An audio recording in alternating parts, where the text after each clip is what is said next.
For me it's something yang different. Maksudnya kalau lu kerja, terus lu dapat gaji, terus lu perform, itu satisfying. Tapi di sisi lain ada, ini agak sedikit ini ya, kuliah dikit, piramida Maslow, ingat kan ya? Nah, ada bagian yang paling atas tuh namanya self actualization. Nah, itu terjadi ketika gini loh, lu udah achieve something, lu puas dengan apa yang lu kerjain, lu dapat sesuatu, but then lu mulai mikir gitu, apa yang gua kerjain ini ada hasilnya nggak buat orang lain gitu.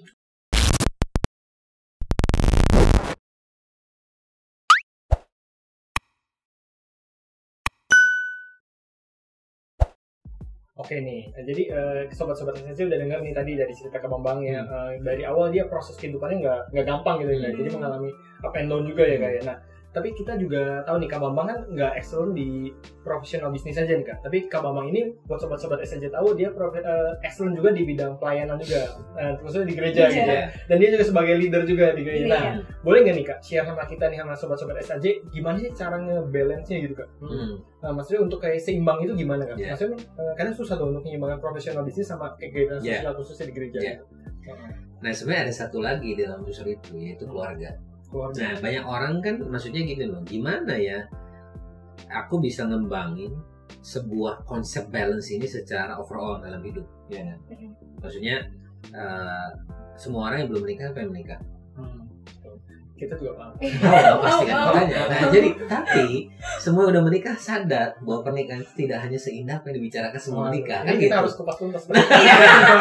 Nah, kenapa ini penting? Karena gini loh, yang namanya bisnis atau pekerjaan, apakah itu pelayanan atau sosial di masyarakat, itu nggak bisa lepas dari yang keluarga ini, gitu loh.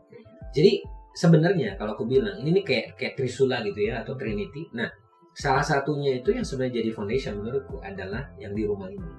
Nah, mau kita masih single atau udah menikah, our family atau di mana kita menyebut itu home, itu jadi penting. Karena gini, waktu kita mau jadi dalam tanda kutip mau jadi gitu ya, excellent di marketplace, kan kita nggak mungkin melakukan itu semua sendiri gitu. We need other people, dan family, spouse, children kalau kita udah punya anak gitu, itu punya peranan yang sangat besar. Karena kita nih kan waktu sama-sama 24 jam 7 hari.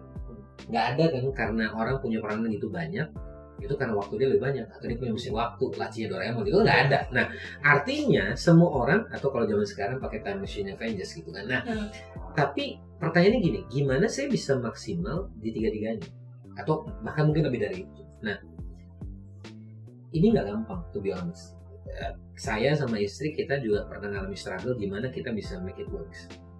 Nah, pertama kita perlu punya yang namanya priority skill.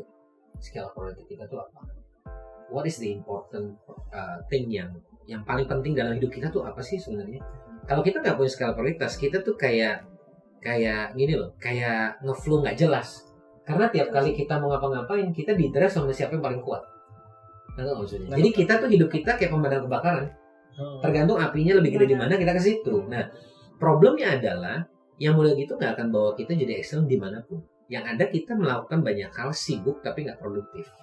Nah, yang menarik gini, waktu aku terjun di dalam pelayanan dan pekerjaan, itu tuh nggak pernah direncanakan untuk jadi seberapa dalam.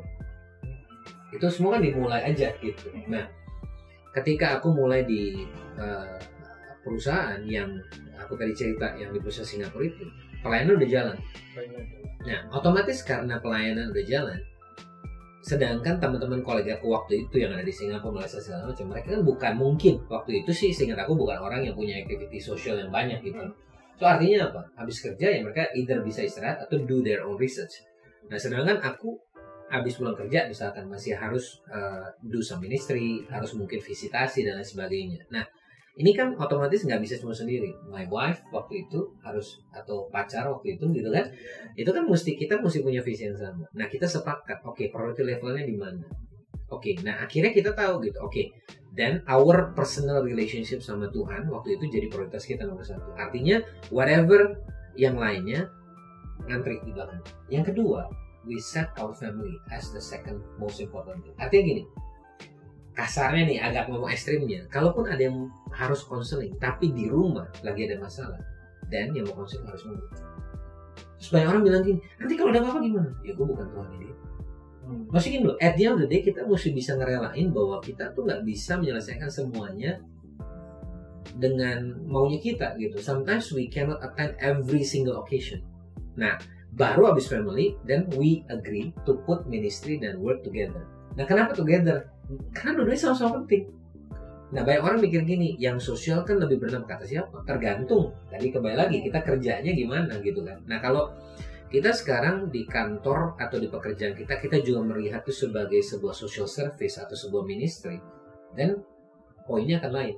Lalu ketika kita di social activity atau di ministry, kita melihatnya seperti kita di kantor. Memang kesannya nggak digaji, nggak dapat apa-apa, tapi kita tetap excellent. Sehingga hasilnya juga luar biasa gitu. Nah, kombinasi dari doing it excellently dan kemudian punya prioritas yang kita set dengan tepat membuat kita bisa maksimal sekalipun kita nggak selalu all the time ada di tempat yang sama. Nah, of course number 3 adalah bicara soal pentingnya kerja tim. Mau sampai kapanpun Bill Gates nggak akan pernah ada hari ini kalau dia nggak punya tim. Siapapun lah intinya, mau siapapun, karena kebetulan dia masih jadi orang nomor 1 kaya kalau salah ingat gitu kan. Nah, intinya gini, mau itu dalam ministry, mau itu dalam pekerjaan, bahkan termasuk di keluarga kan kita mesti satu tim. Kenapa banyak orang nggak bisa excellent? Karena suami istri nggak jadi satu tim. Kenapa di kantornya nggak maksimal? Karena dia semua kerja sendiri, hebat, excellent, tapi sendiri. Dia di pelayanan luar biasa, tapi sendiri. Akhirnya apa? Nggak bisa kemana, nggak bisa lebih jauh lagi gitu. Nah, balance sebenarnya itu bagaimana kita mengcombine ini semua dan menghidupinya dengan kan excellent, bukan perfection. Kalau kita perfection, akhirnya kita stres. Karena gini, begitu tim kita yang ngerjain kan pasti hasilnya beda seperti yang kita kerjain. Lalu kita ngerasa nggak sesuai, terus kita udahlah gua aja kerjain. Ya mau gimana? Tangan cuma 2, kaki cuma 2, jam cuma 24 jam. Kita nggak bisa kemana-mana gitu. Nah, mengkombinasi ini semua dengan tadi, aku rasa dari pengalamanku ya, ini aku nggak mencoba untuk merumuskan sebuah wah ini formula canggih gitu, enggak. Tapi that's based on my experience kayak gitu sih kira-kira mungkin gambaran gitu sih. Jadi yang pertama priority, yang kedua tadi excellent ya. Kita bilang itu excellent di mana pun regardless. Yang ketiga punya tim ya.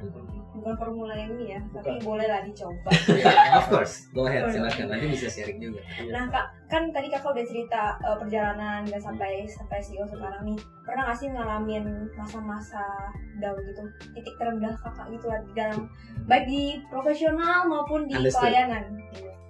Yes, definitely. Dan kalau ada orang yang berharap bahwa dia ada di posisi yang berhasil tanpa ngelewatin itu, impossible. Ibaratnya kalau lu ke puncak nggak naik terus gitu kan, ada turun gitu. Nah, saya masih ingat banget waktu saya start di industri kreatif ini gitu ya, tahun 2008. Kan kita semua yang pernah atau masih bekerja tahu yang namanya probationary period. Ada masa uji coba. Iya. Nah, waktu itu pas aku masuk itu, ini kan perusahaan yang boleh dibilang kan multinational company gitu ya, perusahaan dari Singapura. Probation period itu 3 bulan. Nah, sampai di bulan keempat itu nggak ada yang bilang apa-apa. My boss never say anything gitu. Sehingga aku pikir, oh ini otomatis. Otomatis maksudnya udah lolos probation nih ya, lolos whatever gitu kan. Nah, lalu di bulan keempat aku ingat aku dapat telepon dan sampai hari ini masih jadi obrolan itu sama mantan bosku. Jadi kalau tiap kali aku ke Singapura pasti masih ngobrol gitu. Karena buat aku dia salah satu orang yang mentor yang paling tough gitu. Singaporean lady. Temperamennya tuh kolerik, sanguinis gitu. Jadi kalau dia ketawa sama marah sama-sama menggelegar gitu. But she's been a very good friend. Nah, di bulan keempat tuh dia bilang gini, Bambang, sorry to say, lu belum lewat probation. Nah lu, ya kan gue udah stres. Padahal udah 3 bulan pertama gue setengah mati gitu kan. Dan dia bilang karena lu belum bawa any new commercial deals. Dan dengan catatan waktu itu aku sudah renew sebuah kontrak yang sudah berjalan, nilainya tuh like $100,000. But then she said, it's a renewal. Ini bukan lu bawa sendiri gitu, ini perpanjangan doang kan gitu loh. So for me to confirm you as a permanent employee, lu belum cukup showing gitu, cukup prove yourself gitu. Tapi gue lihat ada potensial. Biasa, kan paling pintar lah ya. Oke, terus jadi gue mau kasih lu waktu. Nah akhirnya saya bilang oke. Saya waktu itu agak-agak setengah pesimis, setengah berusaha mencari jalan keluar. Ya udahlah, lu kasih gue waktu 3 bulan lagi. Saya bilang gitu. Oke, deal. Begitu lu bisa bawa deal baru sendiri, as soon as lu bring the deal, langsung bulan itu lu permanen. Oke. Nah, tau nggak apa yang saya lakukan pertama kali? Semua orang pasti berpikir, oh saya nggak bersemangat cari deal gitu. Iya sih, tapi di sisi lain saya juga mulai cari kerjaan baru. Jadi waktu saya kerjaan baru, maksudnya gitu loh, cari jalan keluar. Cari aman gitu loh, cari exit door, karena buatku gila nih susah banget gitu. Anehnya semua lamaran saya tuh nggak ada yang dipanggil, nggak ada. Dan zaman itu tuh masih susahnya cari kerjaan, nggak kayak sekarang. Semua tuh pakai online segala macam. Dulu tuh masih ada yang pakai koran Kompas, masih ke wartel gitu kan. Ini tahu wartel nggak ya pada ya? Warung telekomunikasi, iya kan, sewa komputer sendiri, sewa internet terus kirim. Nah, tapi menarik. Tapi satu hal yang aku ingat juga, aku nggak berhenti tetap nyari, do my best. Dan gini loh, kita tuh perlu tahu gini bahwa when we do our best, kalau kita percaya bahwa Tuhan itu ada dan nyata, dia juga tinggal diam. Nah, waktu itu yang terjadi di bulan kelima, which is 1 month after that discussion, aku dapat telepon dari salah satu perusahaan furniture di Indonesia. Dia teleponnya ke kantor lagi, bukan ke handphone, ke kantor. Terus ngobrol, ngatur meeting. Oke, yaudah akhirnya datang meeting. Ini orang kepercayaan bosnya nih, kepercayaan owner. Pas datang terus dia waktu itu mau ngambil band-band itu.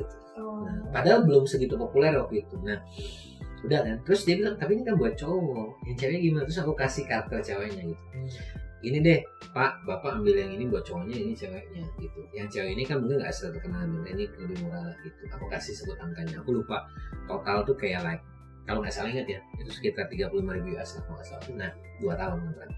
Udah dong, sehari, 2 hari, 3 hari habis meeting gak ada kabar.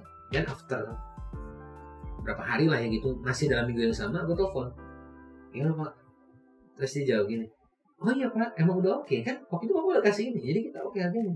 Oh gitu, iya tinggal bikin aja deal memo segala macam beres gitu. Nggak nawar, it's just like deals being submitted, orang semua tepuk tangan karena that's the first ever waktu itu.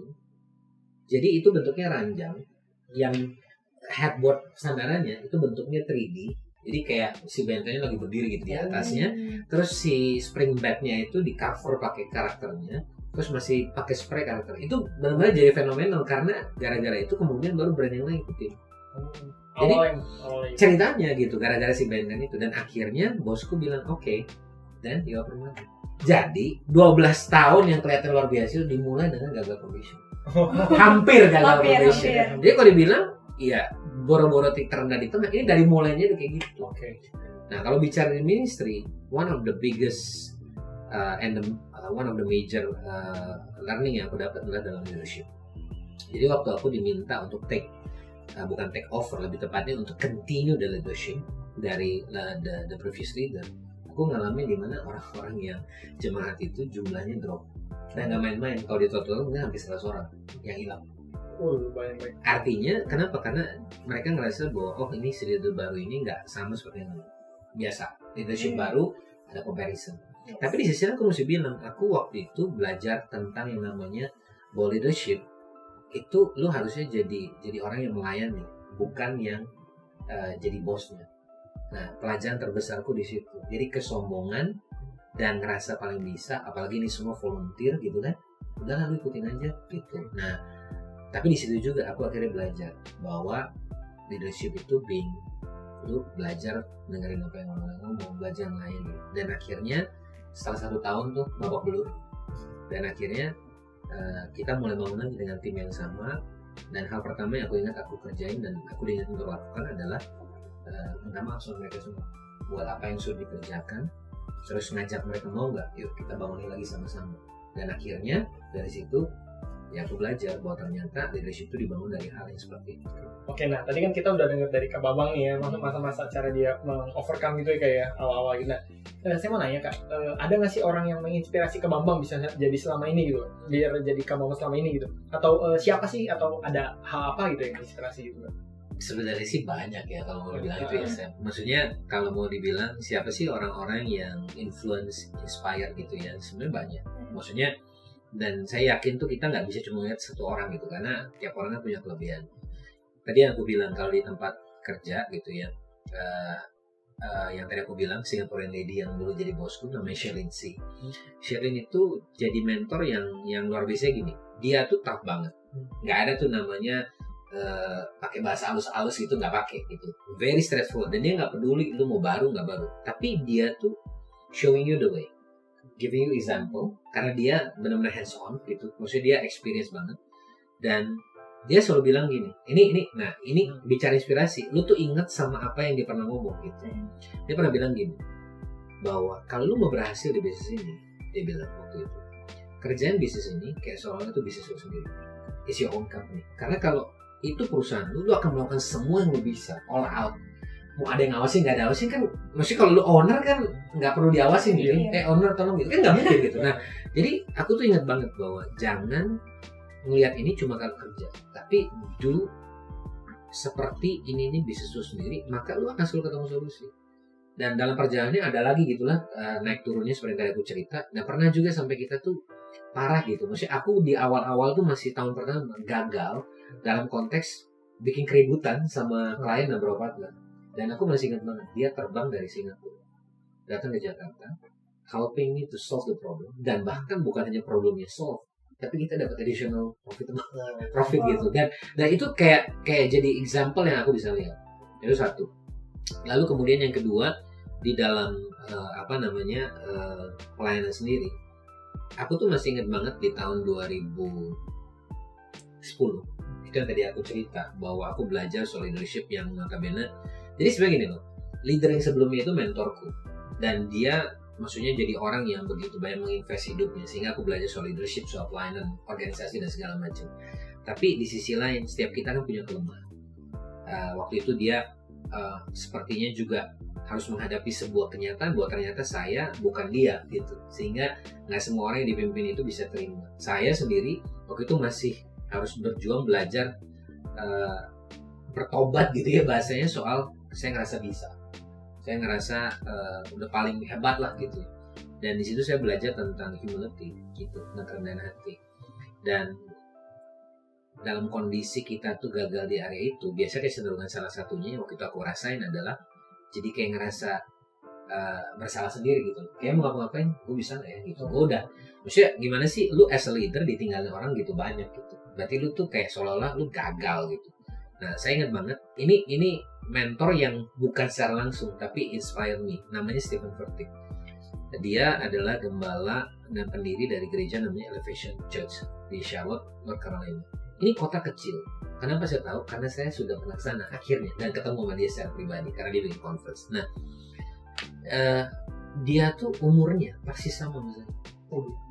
Jadi maksudnya seumuran gitu loh. Tapi dia hari ini gerejanya udah puluh ribu, followernya, subscribernya di YouTube udah millions, jutaan, dan sangat inspirational. Dan dia waktu itu yang aku nggak pernah lupa adalah gini, we have to live with an audacious faith, iman yang berani. Kalau bahasa kita ini bonek gitu ya, maksudnya benar-benar bahwa kalau memang lu percaya bahwa lu sudah lakukan yang terbaik, lu gagal, lu bangun lagi, ya lu lakukan yang terbaik. Kalau dalam perspektif yang dia bicara waktu itu adalah bahwa lu mesti percaya gitu, kalau lu lakukan yang terbaik, ya lu mesti punya iman untuk bisa melihat sekalipun apa yang lu belum terjadi. Nah, waktu itu ngerasa bahwa oke, saya mungkin gagal, saya mau belajar melihat bahwa ini bisa dibangun kembali. Saya butuh orang lain, saya belajar lebih baik, dan memang terbukti gitu loh. Dan God help me a lot during that process. Akhirnya 2011 itu jadi kayak tahun yang diputar balik gitu loh. Orang kayak maksudnya jadi percaya. Saya juga belajar untuk jadi orang yang lebih rendah hati, belajar dalam kepemimpinan yang lebih apa ya, kalau boleh bilang lebih team centered daripada self centered.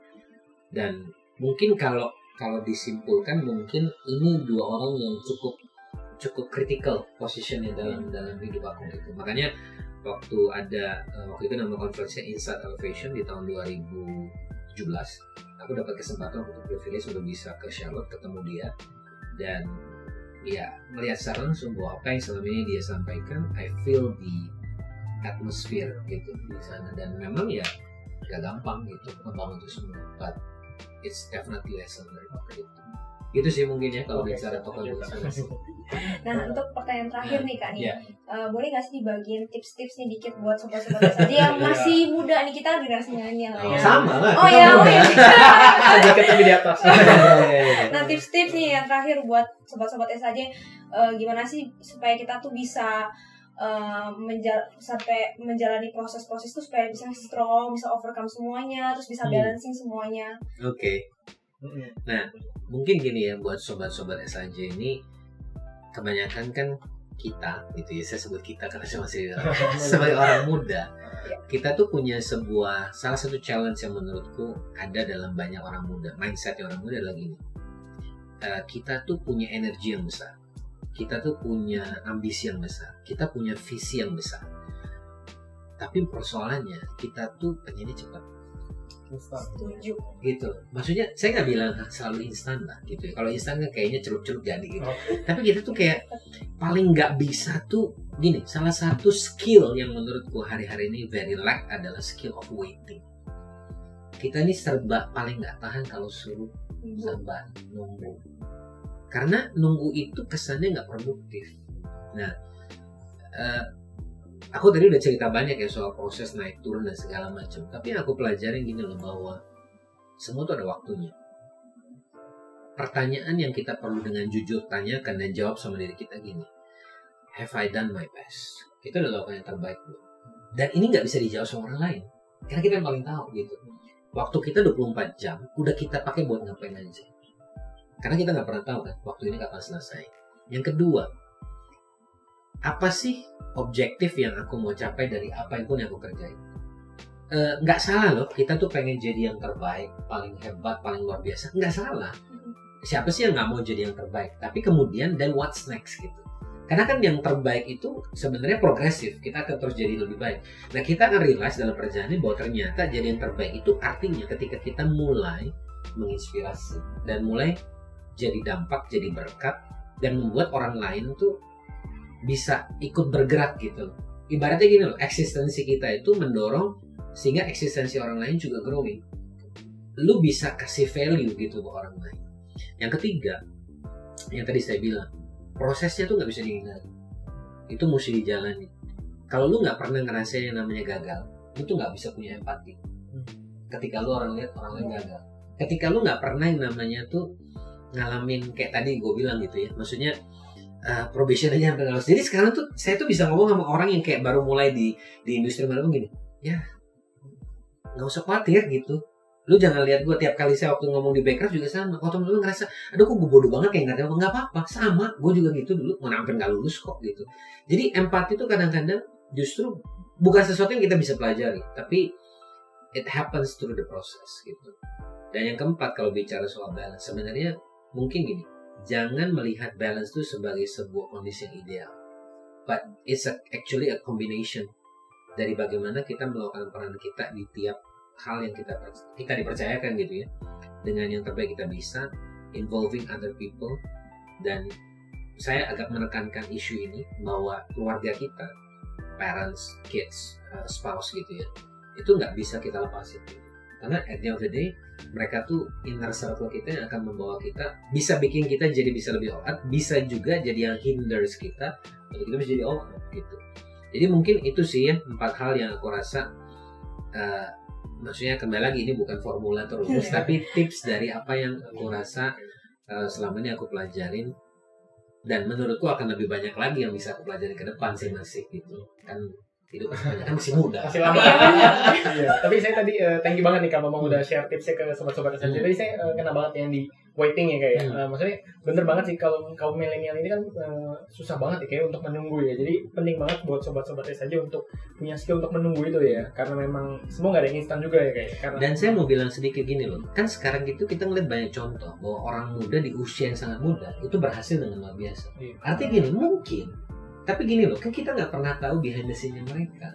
Artinya Tokopedia lah, ya kan, Bukalapak lah, Facebook lah. Iya kita kan lihat hasilnya udah jadi. Tapi sebelumnya kan ada proses waiting juga. Cuman yang saya lihat belakangan ini, kadang-kadang proses nunggunya itu kita nggak pernah bisa ukur. Proses nunggunya saya sama Feli sama Sam atau sama teman-teman yang lain itu bisa beda-beda. Jadi nggak harus juga sama. Nggak karena saya lulus probation berarti semua nggak juga gitu loh. Kadang-kadang ada proses yang mungkin lebih singkat, kadang lebih panjang, tapi tetap pasti ada proses gitu. Oke, thank you banget nih. Ada mau nambahin dikit nggak mungkin? Tapi bener sih kayak yang menunggu itu juga gue kena banget. Contoh simpelnya sih kayak pindah-pindah kerja. Kayak zaman sekarang tuh anak-anak mudanya kayak cuma 2 tahun terus bosan pindah. Tapi pindah tuh mau naik jabatan gitu. Nyari Kembali lagi gini, mungkin nggak selalu itu salah gitu, nggak selalu. Tapi kan kembali lagi, lu yang paling tahu gitu. The reason behind it gitu. Iya.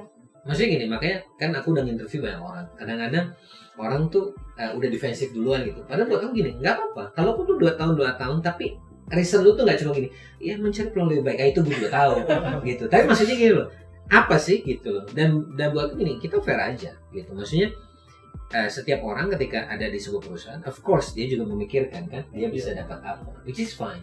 Tapi pertanyaannya yang gua tanya, oke 2 tahun lu pindah, di 2 tahun yang kemarin itu lu udah ngapain aja? Kalau lu at least udah have done something dan lu berani gitu, lu hubungin aja bos lu. Makanya kalau di CV saya, reference itu kebanyakan adalah mantan bosnya semua. Which ya kecuali bosnya sekarang ya, of course itu udah make sense logic gitu ya, belum. Tapi maksudnya gini loh, artinya gini, itu menunjukkan apa? You can ask orang-orang yang pernah mempekerjakan gue, dan lu bisa tanya orang ini have done something yang bikin lu ngerasa bahwa dia valuable. Nah kalau lu bisa ngomongin itu, orang tuh jadi gini confident. Oh ya udah, memang mungkin 2 tahun, mungkin 3 tahun gitu, mungkin bahkan 5 tahun. Yang 5 tahun belum tentu juga udah melakukan yang terbaik. Bisa juga dia terlalu nyaman gitu. Terlalu nyaman jadi sayang gitu. Jadi beda konteks. Jadi maksudnya akhirnya jadi kelamaan dan nggak makan gitu. Itu juga bisa terjadi gitu sih. Oke, ini thank you banget nih Kak Bango udah sama-sama share ke kita dan sobat SD. Semoga cukup menginspirasi nih ya nih, dan karena kita juga terinspirasi banget ya Mel ya. Oke, tapi sebelum kita menutup nih Kak Bango, kita ada satu slogan biasa dari kita. Kita ngomong bareng-bareng, selalu ada jalan ngomong. Sesuai apa kita. Oke, yuk kita sama-sama katakan selalu ada jalan. Thank you guys and see you on our next video. Bye bye.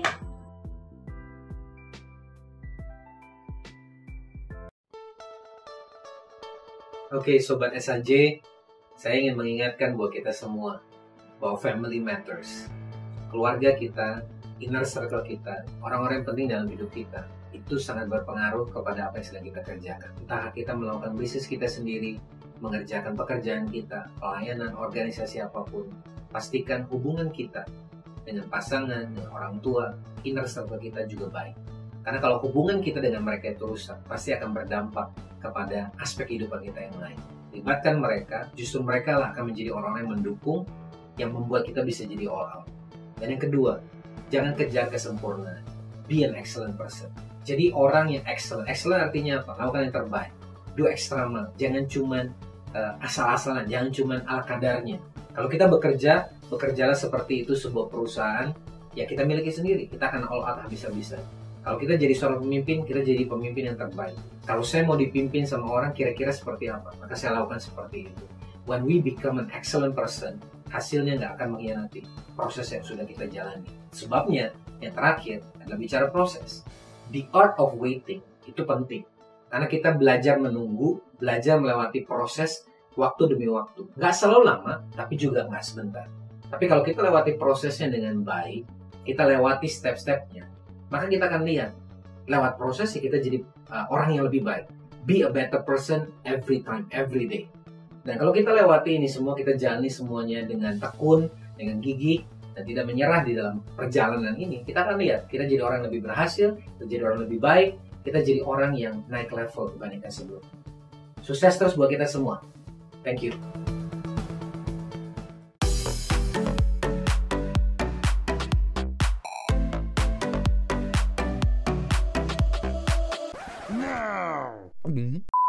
Thanks for watching.